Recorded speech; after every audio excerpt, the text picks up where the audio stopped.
Nau mai e hoa ki te wāhanga whakau. Welcome to the section for practice. Exercises. He mahi. Whakamaoritia e nei kōrero. Translate these sentences into Māori. What's this? He aha tēnei. Tahi. What's that? Nearest listener? He aha tēnā. Rua. What's that? Over there. He aha tērā. Toru. That, over there, is a chair. He tūru tērā. Whā. This is a table. He tēpu tēnei. Rima. This is an egg.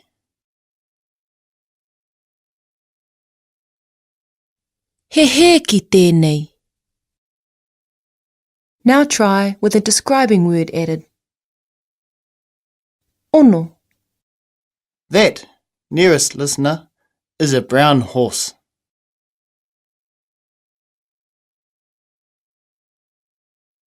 He hoi ho parauri tēnā. Whitu. This is a tall tree.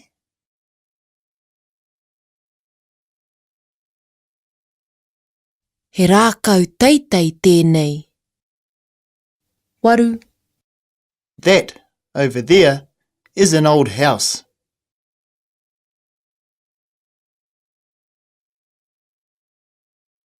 He whare tawhito tērā. Iwa.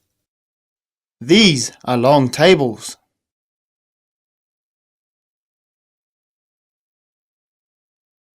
He tēpu roa ēnei. Tekau. Those, over there, are good dogs.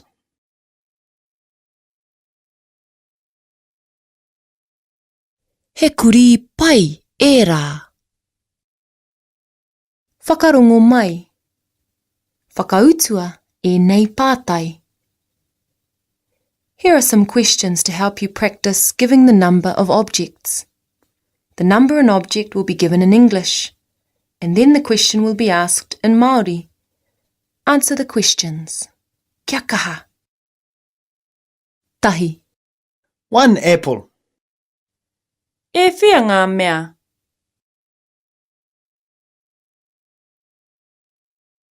Ko tahi te āporo. Rua. 3 birds. E whia ngā mea?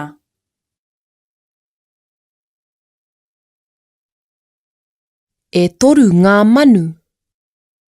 Toru. 10 cups. E whia ngā mea?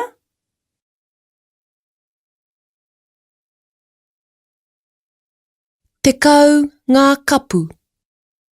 Whā. 5 fish. E whia ngā mea?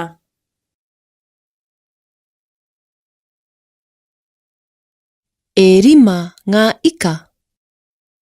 Rima. 2 beds. E whia ngā mea?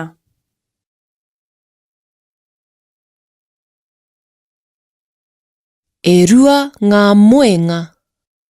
Ka pai. Now let's add some describing words. Ono. 4 big oranges. E hia ngā mea?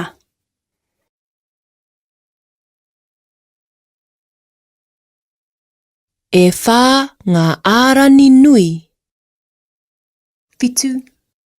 7 sweet cakes. E hia ngā mea?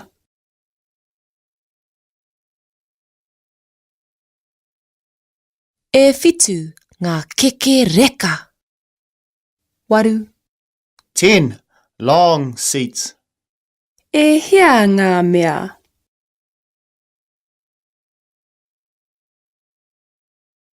Tekau ngā tūruroa. Iwa. One tall tree. E hea ngā mea?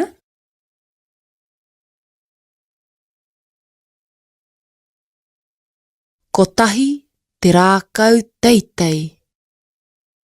Te kau. 6 new shoes. E hea ngā mea?